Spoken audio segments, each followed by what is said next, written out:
Hola, hola, hola, hola. ¿Qué tal, amigos? Después de 2 semanas aproximadamente, creo que vuelvo a preparar un material para lo que es nuestro canal de biología, ¿verdad? Eh, no tengo nada más muchísimo tiempo, tengo muchísimas cosas que hacer también. Por eso me atrasé un poquito con los materiales.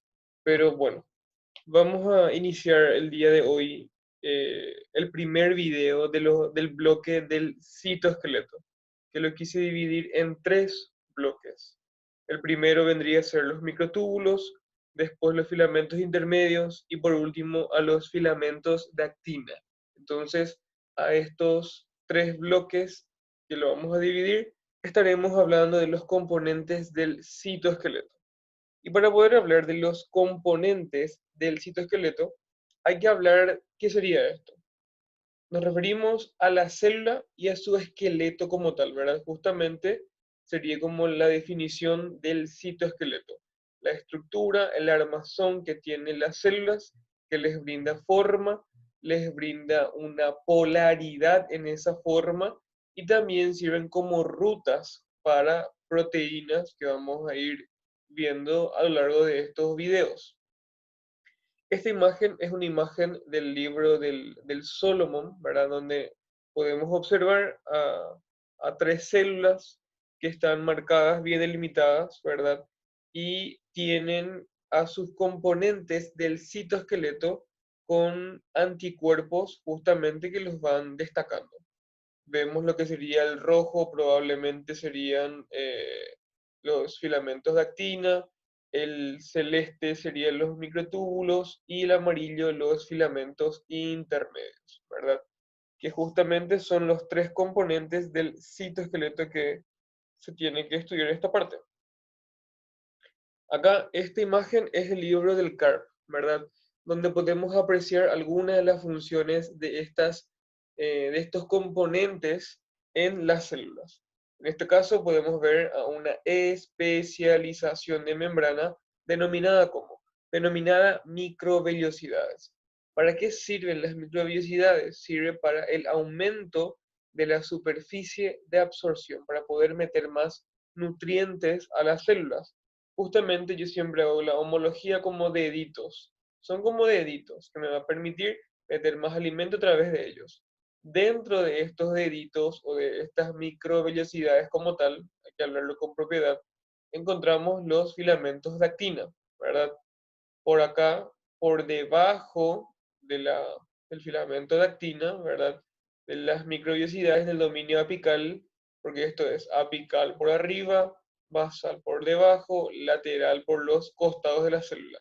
Entonces, en el dominio apical, pero por debajo de las microvellosidades, encontraría los filamentos intermedios.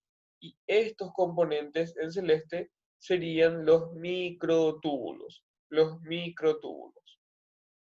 Acá podemos ver proteínas motoras que se van moviendo sobre los microtúbulos y se van aproximando o alejando del aparato de Golgi. En este caso, en la figura B vemos una célula neuronal, ¿verdad? Que sería esta parte, el axón de la neurona. Y acá lo que vendría a ser el botón terminal, ¿verdad? Donde también observo filamentos de actina que van a estar conformando esta estructura. Son motoras. Por la última instancia en división, las que pueden dividirse por mitosis, por meiosis, donde vemos un anillo que se encuentra acá digamos, en la posición del ecuador de la célula, la mitad, digamos, de estas 2 células, y me va a generar un anillo de constricción para poder separar a estas 2 células como tal. Y también estos componentes los microtúbulos para separar los cromosomas, a las cromátides hermanas o a los cromosomas homólogos, que dependiendo del tipo de división o la etapa que sea, vamos a ver esta división de información. Bueno, lo que sí vamos a hablar entonces serían de qué, de los componentes del citoesqueleto.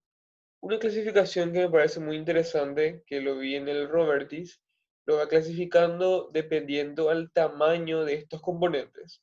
El microtúbulo es el más grande, ¿verdad? Es un tubo hueco, alargado.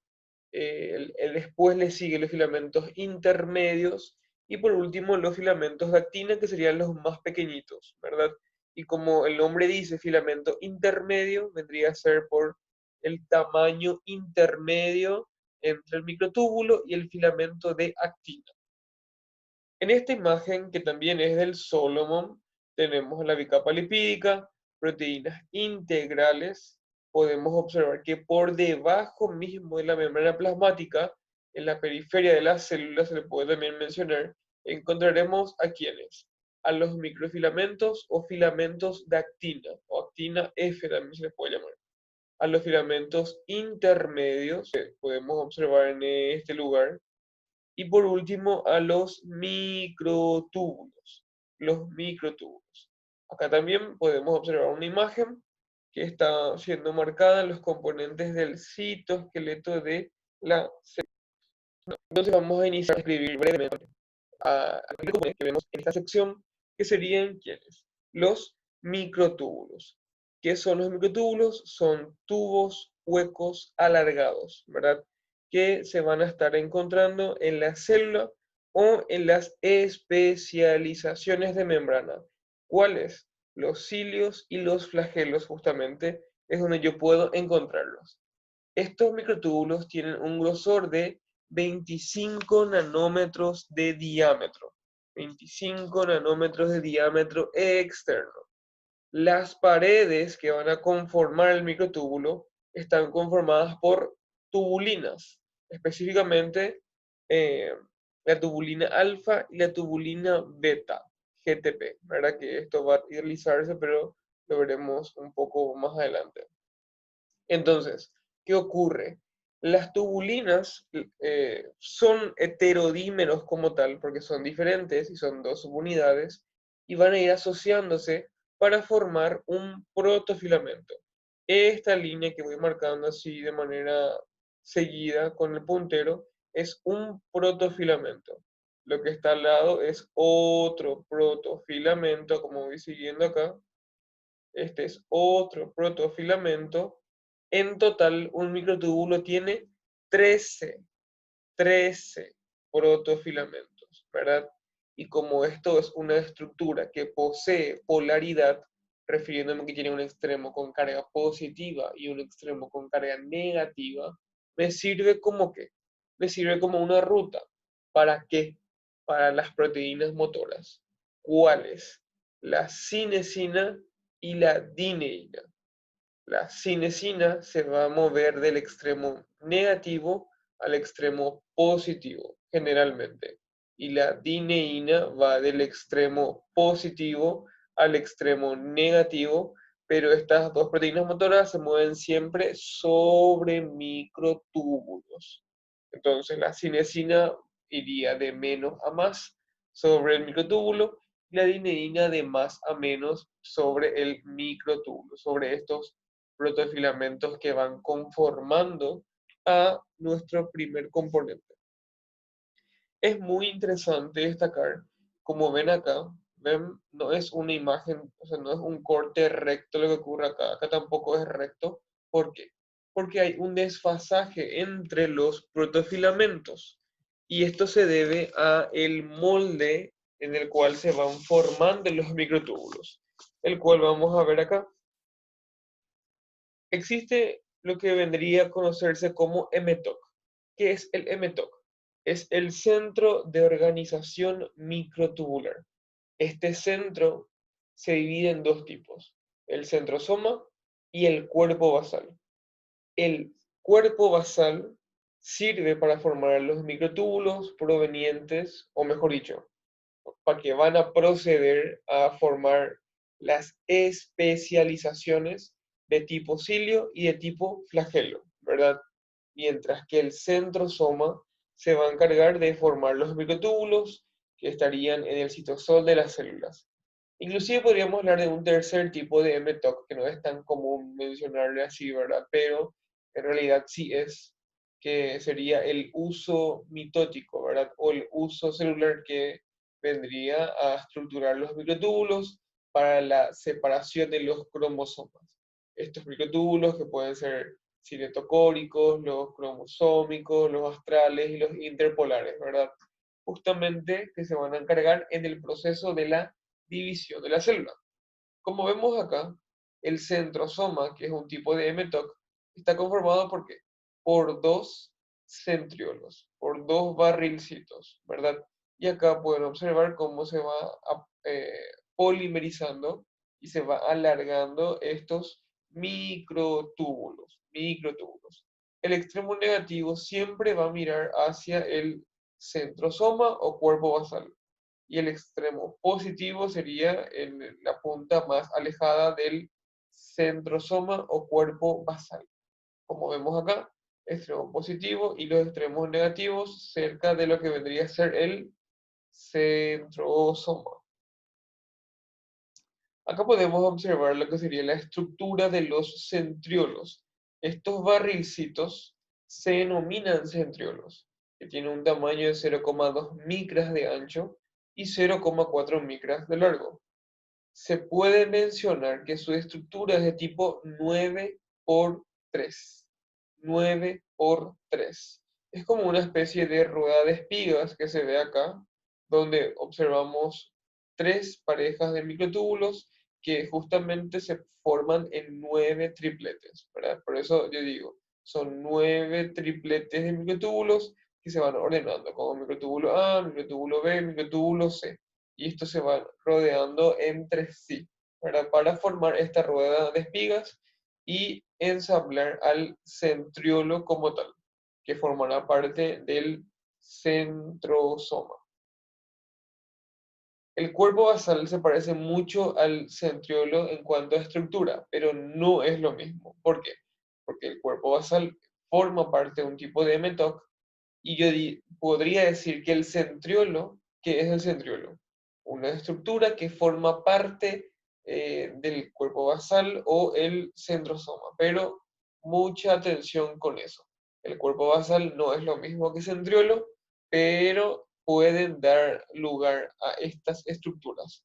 Un cuerpo basal puede formarse en centriolo para un centrosoma o de un centrosoma, el centriolo podría, mediante algunas modificaciones, convertirse en cuerpo basal.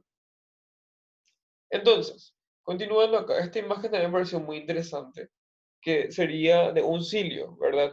Donde yo veo una estructura conocida como 9 más 2 o axonema. El 9 más 2 me refiero a qué? A una estructura de 9 dobletes periféricos más un par central. Como vemos acá, 1, 2, 3, 4, 5, 6, 7, 8, 9. 9 dobletes periféricos y acá tenemos al par central. Par central. Como vemos acá, vemos varios axonemas en esta estructura. Acá, ¿qué más podemos ver? Podemos ver las proteínas motoras que se van a estar asociando entre sí para permitir el movimiento intraflagelar, justamente, que yo lo recordaba como la agarra, le baja, le suelta, se sube. Acá, la agarra, le baja, esto le va a soltar la proteína, la adeneína, y se sube, ¿verdad? Ese es el proceso de lo que vendría a ser el movimiento de los cilios y los flagelos. Este movimiento es muy importante para lo que vendría a ser el, el movimiento de la célula de un lugar a otro, o que, por ejemplo, no sé, digamos, eh, los flagelos o los cilios respiratorios puedan mover la mucosidad de las vías, ¿verdad? También hay varias proteínas en las cuales no podemos dejar pasar, que es la anexina, una proteína elástica que le va a permitir recuperar esa posición de los dobletes periféricos del axonema. Bueno, creo que podría hablar más de esto.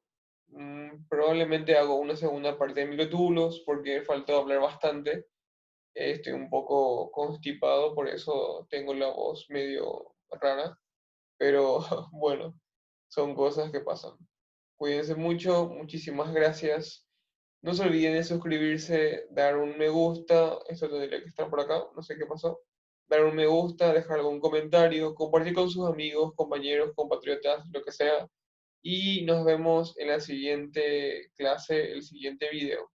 Trataré de estar un poco más eh, al día con ustedes. Muchas gracias por seguir apoyando, ¿verdad? Y nos vemos. Chao, chao.